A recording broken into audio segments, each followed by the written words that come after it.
నేడు జరగాల్సిన టీపీసీసీ విస్తృత స్థాయి సమావేశం వాయిదా పడింది. జిల్లా కలెక్టర్ల కాన్ఫరెన్స్ నేపథ్యంలో సీఎం ఈ నిర్ణయం తీసుకున్నారు.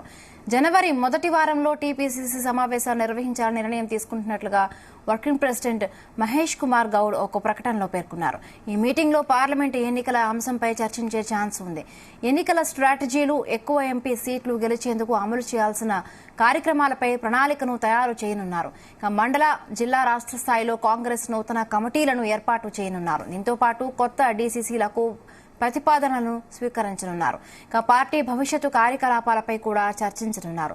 కొత్త కమిటీల ఏర్పాటు తర్వాత గాంధీభవన్లోని వార్ రూంలో ముఖ్య నేతలందరికీ ట్రైనింగ్ ఇవ్వాలని పార్టీ భావిస్తుంది.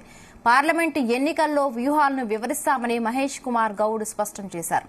కాగా సీఎం రేవంత్తో సహా మంత్రులు ఇవాళ కలెక్టర్లతో సమావేశం కానున్న నేపథ్యంలో ఈ మీటింగ్ వాయిదా పడింది.